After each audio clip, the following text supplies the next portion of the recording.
Luzon, Visayas, Mindanao at buong mundo. Ngayon ay Biyernes, November 17, 2023. Ako si Barbie Mulak at ito ang Balitang A to Z. Umaasa lang po kami sa sahod namin. No work, no pay din po. Mahigit 800,000 empleyado ng gobyerno hindi makatatanggap ng 13th month pay dahil sa contractual status. Pero sa mahabang panahon ng pag-upo namin para makipag-usap, maraming dialog na naganap, wala pong tugon doon sa aming mungkahi.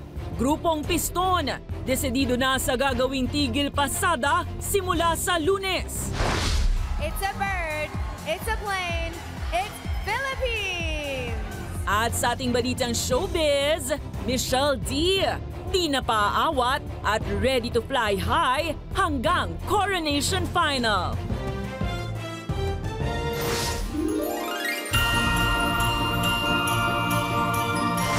Magandang gabi, pambungad sa ating newscast. Ramdam na ang Merry Christmas para sa mga regular na empleyado ng gobyerno ngayong nagsimula na ang pamamahagi ng 13th month pay. Yun nga lang, merry din kaya ang Christmas para sa mga contractual o job order na kawani ng pamahalaan. May balitang A to Z si Ian Maghanoy. Mahigit kalahating dekada ng hanap buhay ni Raul. Hindi niya tunay na pangalan ang pagiging traffic enforcer ng Metropolitan Manila Development Authority o MMDA. Pero sa kabila ng kanyang 5 taong paninilbihan sa gobyerno sa arawang 700 pesos na sahod, hindi niya na inaasahang makakatanggap pa siya ng 13th month pay. Wala po kaming 13-month pay. Wala po talagang benepisyo yan. Umaasa lang po kami sa sahod namin. No work, no pay din po. At yun nga po, pag nagkasakit, walang maaasahan, walang gamot. Yun din ang nagagamit namin pag nagkasakit kami. Katulad niya na pag ulan-init.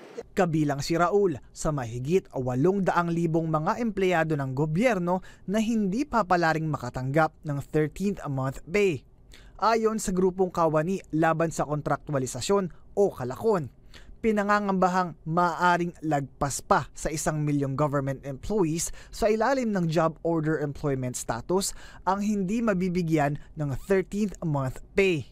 Sa bilang po na to, ito po ay tantos ng civil service. Wala po yung mga kontraktual na under sa manpower agency. Calabarzon at Mimaropa ang numero 1 sa listahan na sinundan naman ng Central Visayas at Metro Manila. Imbis yung iba nagsasayas dahil Pasko na, so, ang nararamdaman po ng mga JOCOS ay kung marirenew pa sila next year. Kasi every 6 months kadalasan ang renewal ng kontrata. Kapansin-pansin ding pataas ang bilang ng mga JO kumpara sa mga nagdaang taon mula 2016. Kulang tayo sa implementasyon ng ating saligang batas. At yung mismong labor code natin ay merong labor-only contracting. Yun yung kasi yung nagbibigay ng pahintulot sa batas na mag-hire ang mga private sector, ang public sector, sa mga katulad nito. Sa kabila nito, nagpapasalamat pa rin si Raul na makakatanggap ang lahat ng MMDA employees ng 10,000 pisong Christmas bonus mula sa MMDA. Siguro ang pampalubag loob po ng aming ahensya, may grocery din po at may konting cash gift naman po. Pero kung mangangahas namang humiling, isa lang raw ang Christmas wish ng mga contractual employees ng gobyerno ngayong Pasko. Sana ma-casual o ma-regular para naman makatanggap ng sapat na benepisyo para sa aming mga pamilya rin po. Para sa Balitang A to Z, Ian Maghanoy. Kasabay ng nalalapit na Kapaskuhan at kaliwat ka ng pamimili, pinag-iingat ang Bangko Sentral ng Pilipinas ang publiko laban sa pagkalat ng pekeng pera. Ayon kay BSP Deputy Governor Mamerto Tangonana, mas makabubuting tingnan maigi ang mga natatanggap na pera sa iba't ibang transaksyon. May ilan na raw kasi silang nahuli na namemeke at modus ang paggamit nito ngayong holiday season. Nahuli namin yung ibang nagka-counterfeit, no? Nahuli namin yung mga gawa nila. Kaya mahalaga din na we keep ourselves informed. Kasi una-una, pag nakita mo yon, halatang halata naman na fake eh. Yung 1,000 natin na polymer siya eh. Yon, papel. No? So, yung mga nahuli namin, halatang halata.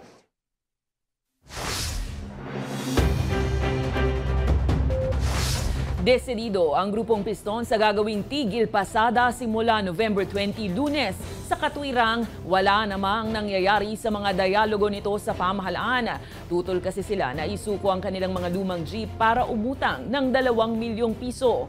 Tutol rin sila sa suhestong para makabawi sa utang ay aakyat sa 35 pesos ang minimum fare sa modern jeep. Si Kim Salinas may balitang A to Z.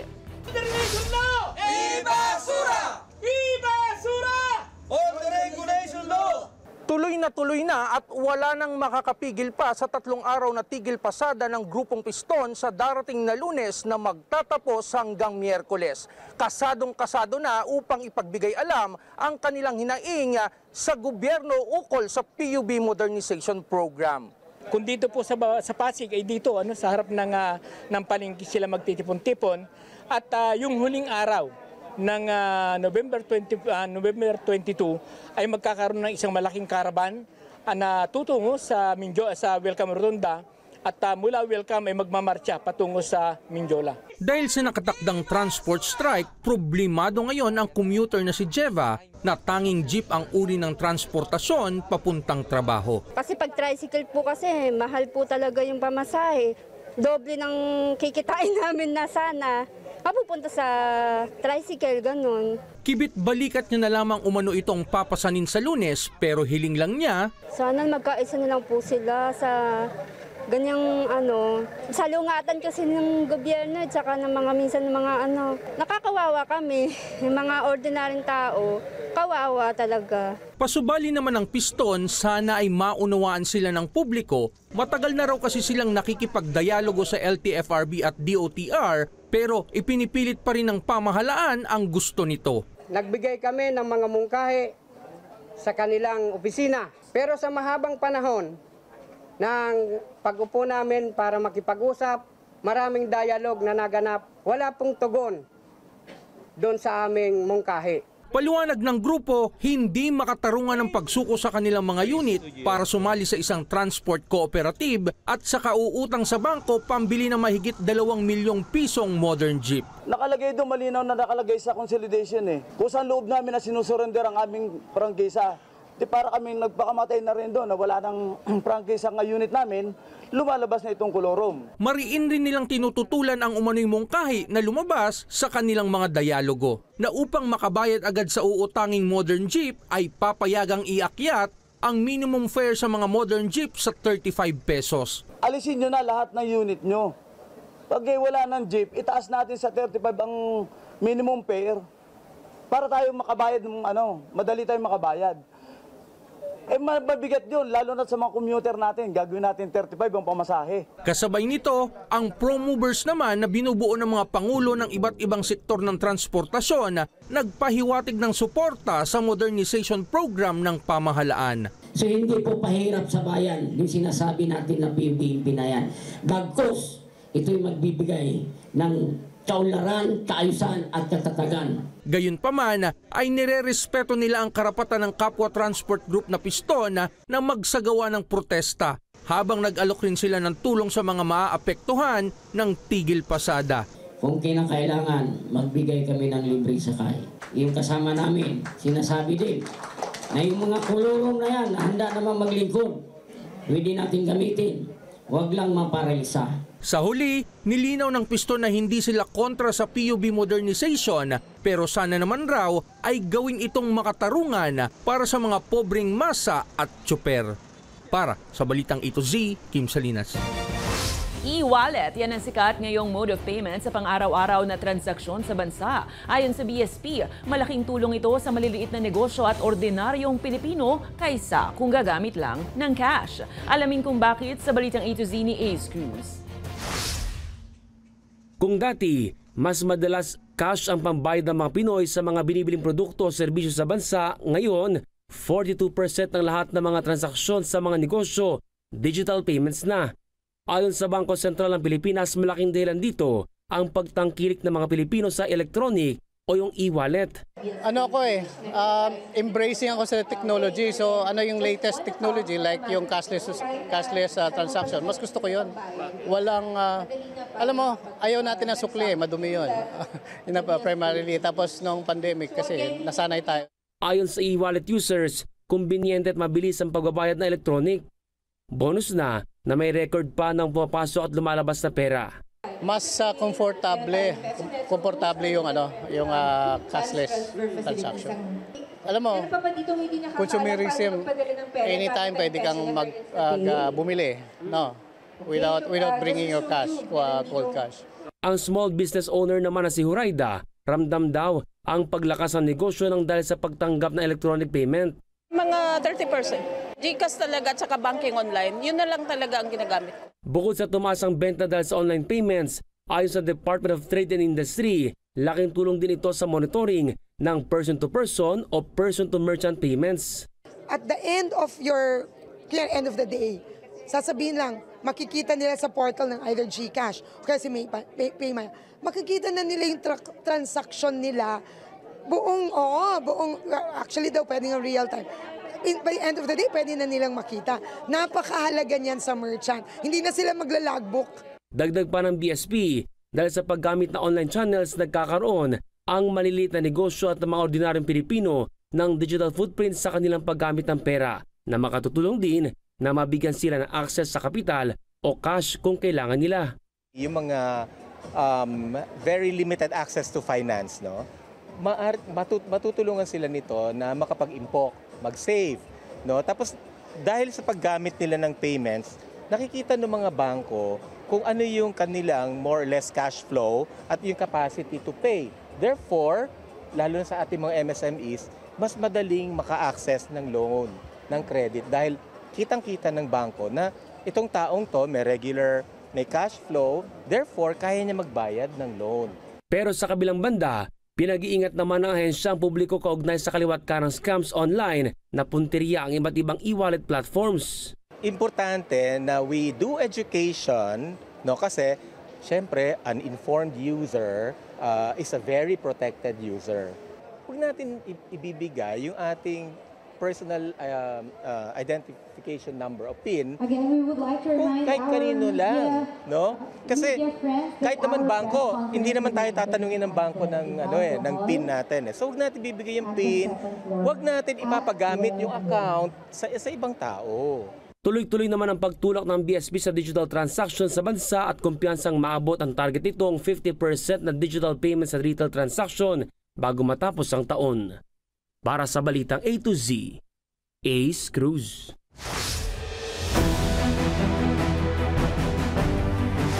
Nagpirmahan ng Pilipinas at Estados Unidos sa isang landmark deal na magpapadali sa pagtutulungan ng dalawang bansa sa mapayapang paggamit ng nuclear energy. Ang tinaguriang 1-2-3 Agreement ay nagbibigay ng legal na batayan para sa US na i-export ang nuclear technology sa Pilipinas para sa mapayapang paggamit ito. Papayagan rin ito ang dalawa na gamitin ng nuke sa pagtataguyod ng malinis na supply ng enerhiya sa Pinas. Nasaksihan ng Pangulong Marcos Jr. ang paglagda ng kasunduan ni Energy Chief Rafael Lutilla at US State Secretary Antony Blinken sa sidelines ng APEC Summit sa San Francisco. We see nuclear energy becoming a part of the Philippine energy mix by 2032. And we would be more than happy to pursue this path with the United States as one of our partners. As peak energy demands are expected to nearly quadruple in the Philippines by 2040, nuclear power can consistently produce enough energy to meet communities' critical needs without emitting more greenhouse gases. Nirerespeto ni House Speaker Martin Romualdez ang pahayag ng dating Pangulong Rodrigo Duterte pagdating sa usaping politika, kahit pa tila may patama ito sa kanya. Ayon kay Romualdez, hindi niya prioridad ang 2028 presidential elections dahil maraming problema ang bansa na dapat tutukan. Sa halip, prioridad raw nito na pagkaisahin ng iba't ibang partido para sa pagsulong at mapalakas ang kapakanan ng bansa. Hindi rin pinatulan ni Romualdez ang dating Pangulong Duterte, bagkus kinilala nito ang mga nagawa ng nagdaang nakaraang administrasyon at nanindigang ipagpapatuloy ng kasalukuyang pamahalaan. Matatandaan kagabi lang ay muling pinatutsadahan ni Duterte si Romualdez dahil tila pumoporma raw ang mambabatas para sa pagtakbo sa pagkapangulo sabay hirit na malabo raw itong manalo sa eleksyon. Sa iba pang balita, plano na ng kapisanan ng mga broadcaster ng Pilipinas na buksan ang membership sa organisasyon maging sa mga social media content creator. Sa katatapos na 49 KBP Top-Level Management Conference, kinilala ni KBP President Ruperto Nicdao Jr. ang tumataas na demand para bigyan ng pagpapahalaga ang bagong digital entities. Bagay na sinang-ayunan rin ng sociologist at broadcaster na si Randy David. My friends, the planetary scale of mass dissemination through social media completely overshadows or dwarfs the audience reach of the traditional mass media. The only way we can extend our reach is to use the same online digital platforms. As a result, our bylaws have been revised to welcome these new content creators and broadcasters into the fold. A committee was established by the board to craft rules for affiliate and this novel categories of members. Susunod ang kwentong tagumpay at diskarteng Pinoy ng billboard giant na Globaltronics. At mamaya sa ating balitang showbiz, Michelle D. di nagpaawat at ready to fly hanggang coronation final. Abangan ang kumpletong ulat sa pagbabalik ng balitang A to Z.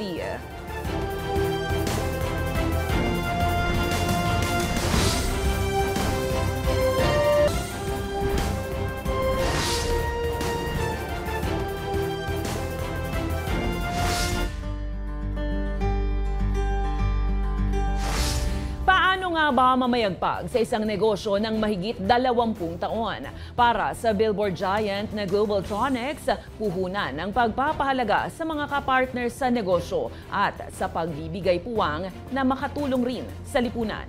Alamin ang discarding Pinoy na yan sa balitang A to Z ni Ace Cruz. Sa gitna ng maingay, magulo at siksikang daloy ng traffic ng Metro Manila, nagniningning ang mailaw na billboard displays. Ang itinuturing na pioneer ng ganitong negosyo, ang Globaltronics na kamakailan lang ay nagdiwang ng 20 years sa industriya. We are powered by experience. We're the pioneer when it comes to LED billboard as well. We started LED billboard here in the Philippines. We have AI.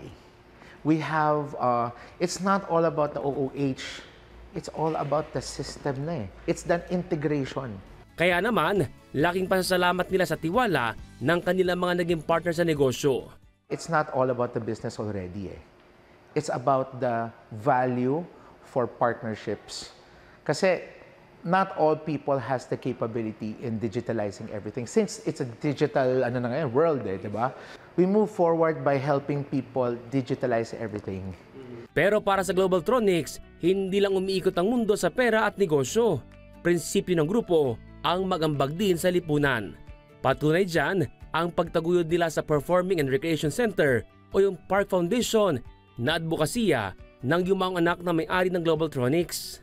It was founded by Wilmer. He is actually very passionate when it comes to performing arts. Yung passion niya is to help the unprivileged kids to be recognized. Sa pamamagitan ng Park Foundation, nabibigyang katuparan ng mga pangarap ng mga kabataan. Tinuruan po kami ng simple elements of music, playing the flute, and of course playing the violin. Dati po kasi mababa lang po yung score ko sa MAPE, sa music, arts. Ngayon po, isa na po ako sa mga highest scorers sa school. Back in year 2017, so 6 years ago, yung buhay ko ay walang kulay.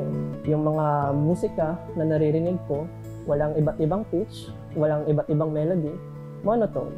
Then one day, yung kaibigan ko, niyaya ako at sinabi niya na merong isang lugar na nagtuturo ng music and arts and stuff. We give it a try and we take the audition and gladly natanggap kami.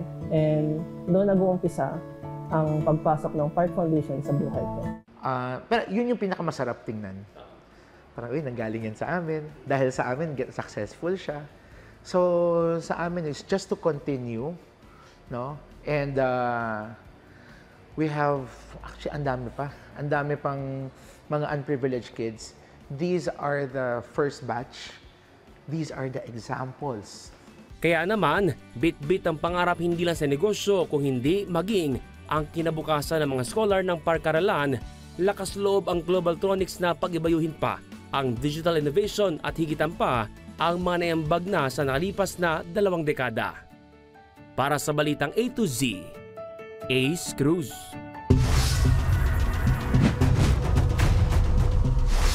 Nilinaw ni Solicitor General Menardo Guevara na maaaring tumulong ang dating Senator Leila de Lima sa International Criminal Court o ICC na imbestigahan ang malagim na drug war ng Duterte administration. Ayon kay Guevara, may pribilehiyo si de Lima para tumulong sa ICC.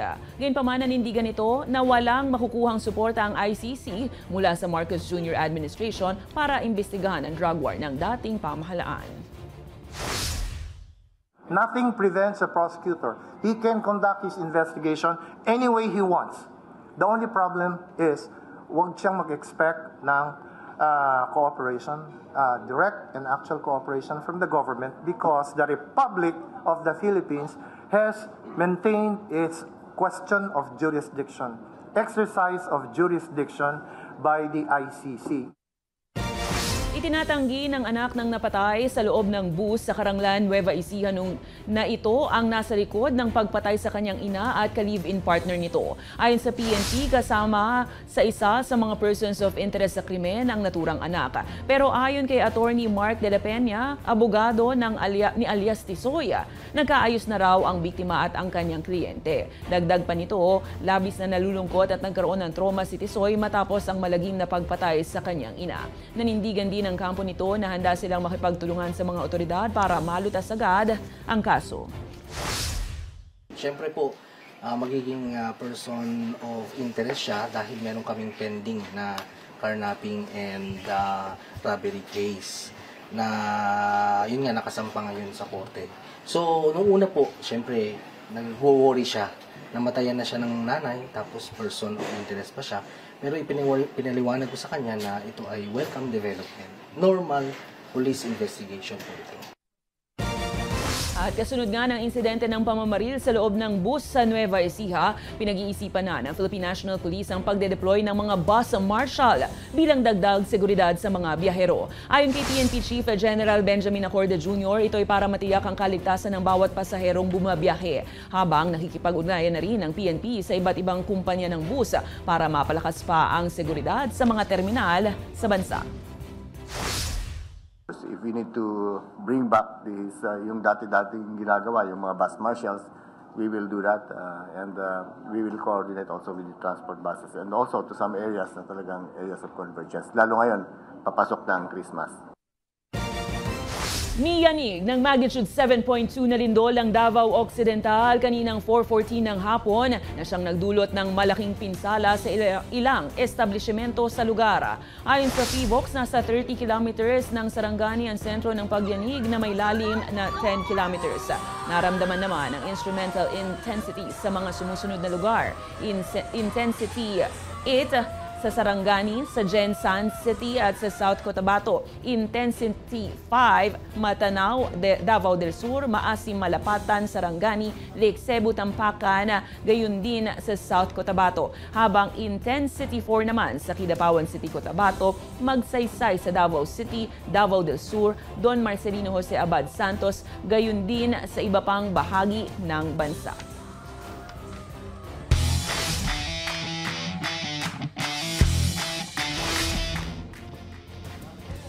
Muling nakakuha ng karangalan ng Pinay Ace tennis player na si Alex Ayala. Umabante kasi si Ayala sa katatapos lang ng round of 16 ng International Tennis Federation W40 Kyotek Open sa Luxembourg. Si Ayala ay kasalukuyang nasa rank 435 sa buong mundo kung saan tinalo nito si Angelina Wirtjes ng Germany sa dalawang set, 6-3, 6-2 sa round of 32 noong Huwebes. Susunod naman itong haharapin si Johan Christine Svensson ng Denmark na nasa number 451 sa world ranking. Bukod rito, nagtagumpay din si Ayala sa kanyang laban sa women's doubles. Sa aming pagbabalik, Michelle di pa awat, ready to fly high hanggang coronation final. Manatiling nakatutok, kayo ay nanonood ng Balitang A to Z.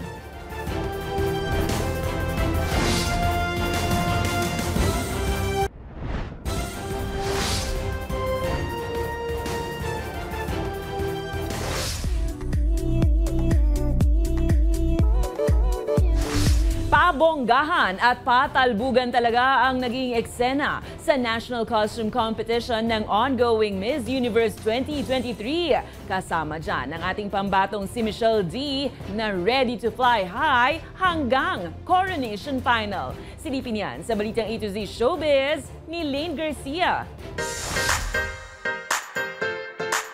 Umariba sa pabonggahan ng national costume ang mga naggagandahang candidates ng Miss Universe 2023.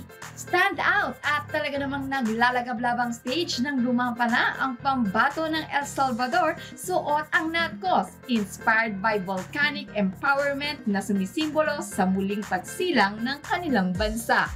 Shiny in black naman ang Nicaragua vet sa kanyang El Zanate costume na isang uri ng ibon. Kabilang rin sa mga nagpabilib sa pagrampa ang dalawang mother candidates na sina Miss Guatemala at Miss Colombia.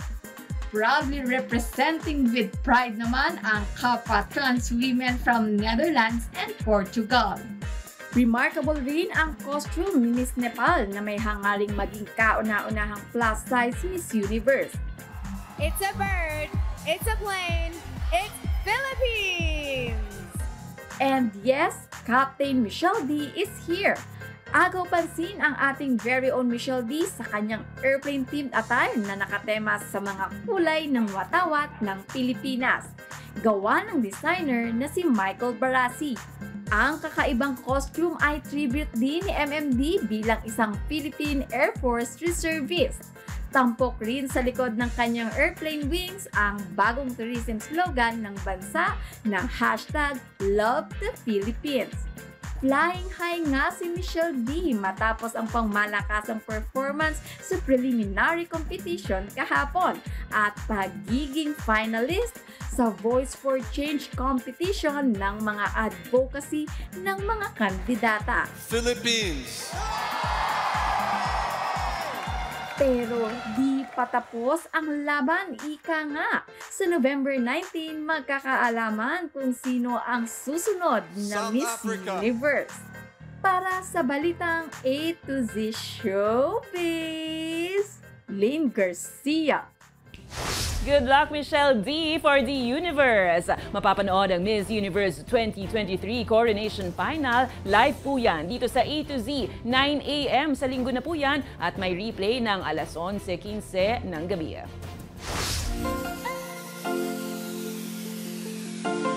At para sa ating balitang nakaka-good vibes, buong mundo ang nakasubaybay sa 72nd Miss Universe na ginaganap sa El Salvador. Mula sa prelims hanggang sa pabonggahan ng NatCos ngayong araw, papahuli ba naman ang ilan nating netizens sa umano'y beauty pageant din nila, representing ang iba't ibang bansa.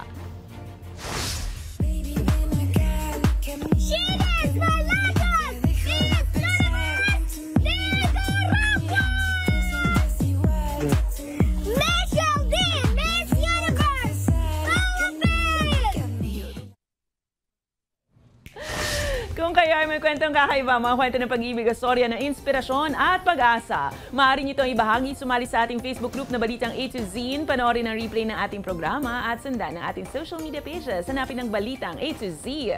Ang ating pabaong quote of the night ay hango sa aklat ukol sa unang digmaang pandaigdig na Above the Battle, akda ng French author at pacifist na si Roman Roland. Ayon sa kanya, imposible ang dialogo sa isang taong nagsasabing nais niyang malaman ang katotohanan, ngunit pinanghahawakan na pala ito. At yan ang mga balita at impormasyon, mga kwentong may dalang inspirasyon na tinutukan ng Balitang A to Z. Ako si Barbie Mulak, maging maalam, makialam. Magandang gabi sa iyo, Pilipinas. Happy weekend!